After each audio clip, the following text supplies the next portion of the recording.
Shalom dan selamat hari Minggu untuk kita semua. Sebelum kita mendengarkan firman Tuhan, dilipat tangannya, ditutup matanya, kita berdoa. Damai sejahtera Allah yang melampaui segala akal, itulah yang memelihara hati dan pikiranmu di dalam Tuhan kita Yesus Kristus. Amin. Adik-adik yang dikasihi oleh Tuhan kita Yesus Kristus yang menjadi firman Tuhan untuk kita pada hari Minggu ini, tertulis dalam Kejadian 45 ayat 4 hingga ayat yang ke-9. Dibuka Alkitabnya dari Kejadian 45 ayat 4 sampai ayat yang ke-9. Beginilah firman Tuhan. Lalu kata Yusuf kepada saudara-saudaranya itu, "Marilah dekat-dekat." Maka mendekatlah mereka. Katanya lagi, "Akulah Yusuf, saudaramu, yang kamu jual ke Mesir. Tetapi sekarang janganlah bersusah hati, dan janganlah menyesali diri. Untuk memelihara kehidupanlah Allah menyuruh aku mendahului kamu. Karena telah 2 tahun ada kelaparan dalam negeri ini, dan setelah 5 tahun lagi, orang tidak akan membajak atau menuai. Maka Allah telah menyuruh aku mendahului kamu untuk menjamin kelanjutan keturunanmu di bumi ini dan untuk memelihara hidupmu, sehingga sebagian besar daripadamu tertolong. Jadi bukanlah kamu yang menyuruh aku ke sini, tetapi Allah. Dialah yang telah menempatkan aku sebagai bapa bagi Fir'aun dan tuan atas seluruh istananya, dan sebagai kuasa atas seluruh tanah Mesir. Segeralah kamu kembali kepada bapa dan katakanlah kepadanya, beginilah kata Yusuf anakmu, Allah telah menempatkan aku sebagai tuan atas seluruh Mesir. Datanglah mendapatkan aku. Janganlah tunggu-tunggu." Demikian firman Tuhan. Adik-adik yang dikasihi oleh Tuhan kita Yesus Kristus, Amang mau tanya ini, adik-adik pernah dijahilin tidak sama teman-temannya?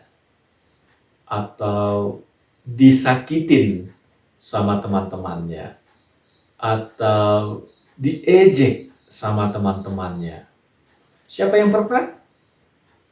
Ya, mungkin di antara adik-adik sekalian ada yang pernah diejek, ada yang pernah disakitin, ya, atau pernah dijahilin oleh teman-temannya.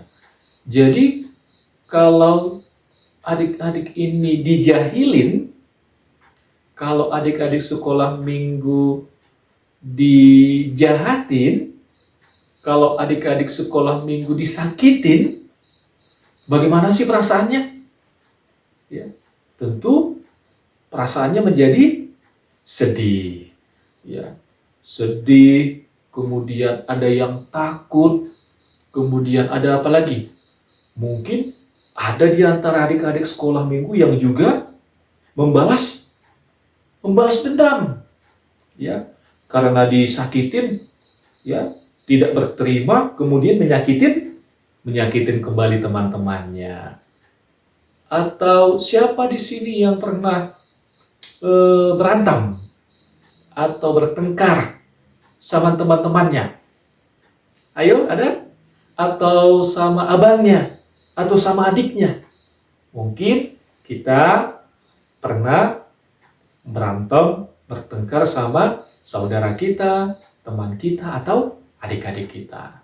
Jadi yang kita ingin lihat melalui firman Tuhan, si Yusuf juga demikian. Ya. Jadi nanti pulang dari gereja, coba adik-adik baca. Coba nanti baca mulai dari Kejadian 37 sampai 50. Bagaimana sih? Atau apa sih yang terjadi dengan Yusuf? Jadi secara singkat Amang mau cerita ini. Mau cerita pada waktu itu, saudara-saudara Yusuf ini tidak suka sama si Yusuf. Ya. Karena tidak suka sama si Yusuf, kemudian si Yusuf ini dijual. Ya. Dijual sama pedagang di Mesir. Ya. Kemudian dia dijadikan budak di daerah Mesir. Jadi singkat cerita, di dalam masa perjalanan kehidupan si Yusuf ini adalah orang yang takut akan Tuhan. Jadi ketika dia di penjara, dia hidup dengan takut akan Tuhan. Sehingga dalam perjalanannya yang begitu panjang, dalam prosesnya ini, sehingga di suatu waktu, dia diangkat menjadi pemimpin, ya, orang yang berkuasa atas tanah Mesir. Jadi atasannya hanya Firaun. Ya. Jadi ketika itu terjadi kelaparan yang sangat luar biasa. Jadi terjadilah kelaparan yang sangat luar biasa. Kemudian si Yusuf dengan kepintarannya dan kebijaksanaannya bisa mengantisipasi kelaparan ini. Ya. Ketika masa panen, dia mengumpulkan hasil panennya dan dia masukkan ke lumbung atau ke gudang tempat penyimpanan. Jadi ketika masa kelaparan, orang Mesir memiliki stok makanannya.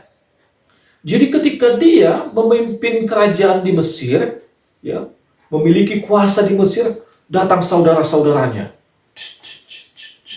Datang saudara-saudaranya menjumpai si Yusuf. Pada waktu itu, saudara-saudaranya ini tidak mengenal si Yusuf. Bahwasannya pemimpin di negeri Mesir itu sudah si Yusuf adalah adiknya sendiri. Kemudian dia menghadap si Yusuf. Ya, menghadap si Yusuf. Si Yusuf mengenal saudara-saudaranya. Jadi ketika si Yusuf memanggil saudara-saudaranya, pengawalnya disuruh keluar. Kalian ke sana dulu. Iya. Jadi mau ngomong si Yusufnya sama si saudara-saudaranya. Kemudian si Yusuf memperkenalkan dirinya kepada saudara-saudaranya. Dia berkata, "Saudara-saudaraku, aku ini adikmu, si Yusuf." Ya. Tengok, lihat. Saudara-saudaranya menjauh. Ya, mereka tidak mau dekat-dekat karena takut. Lah, takut kenapa? Karena sebelum-sebelumnya saudara-saudaranya ini sudah berbuat yang tidak baik kepada adiknya si Yusuf. Dan si Yusuf ini sekarang sudah menjadi pejabat, ya, penguasa di daerah Mesir. Itulah sebabnya ketika si Yusuf memperkenalkan dirinya kepada saudara-saudaranya ini menjadi takut dan menyesal. Mereka merasa bersalah. Ya, mereka bersalah, merasa menyesal karena sudah berbuat yang tidak baik kepada si Yusuf. Tetapi si Yusuf tidak berpikiran demikian. Itu sebabnya si Yusuf tadi mengatakan kepada saudara-saudaranya, ya, dia katakan, "Janganlah bersusah hati dan janganlah menyesal diri, karena kamu menjual aku ke sini, sebab untuk memelihara kehidupanlah Allah menyuruh aku mendahului kamu." Ya.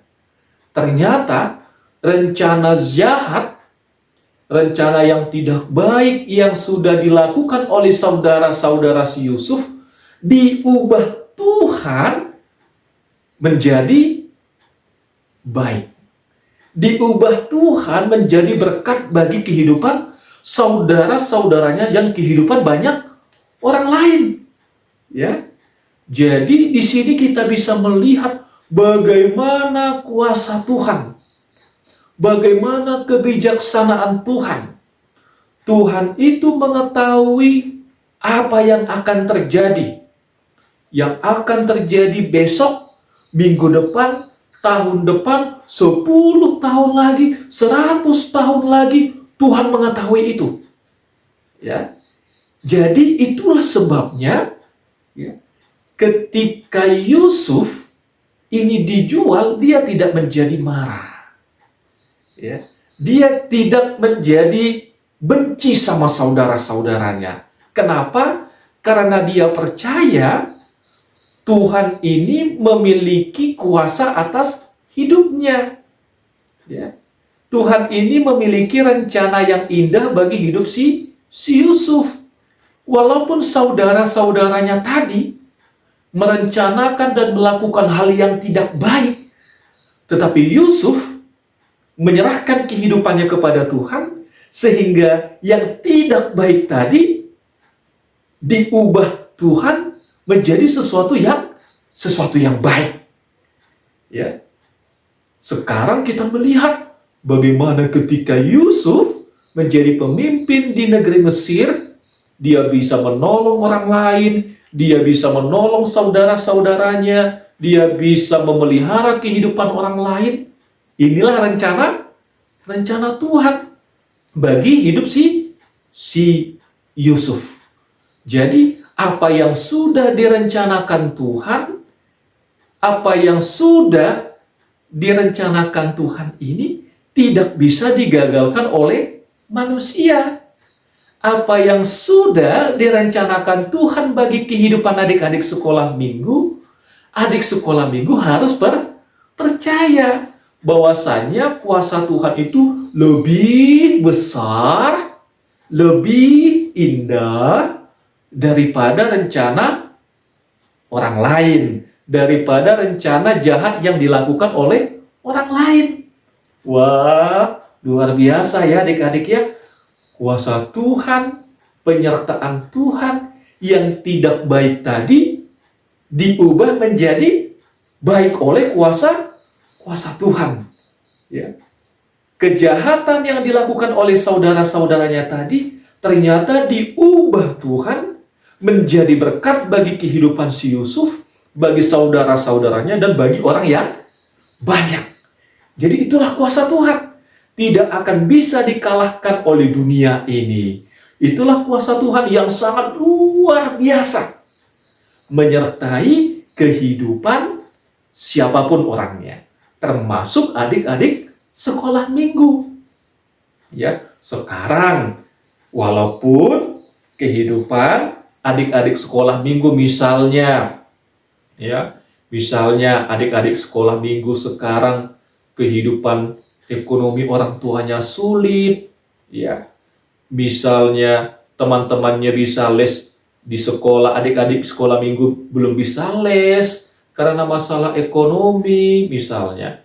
Kemudian kalau misalnya ada adik-adik sekolah minggu, ada yang sedang dalam keadaan lemas, dalam keadaan sakit, begitu juga dengan orang tuanya, saudara-saudaranya, jangan menjadi takut. Ya, jangan menjadi takut. Tetap percaya kepada Tuhan.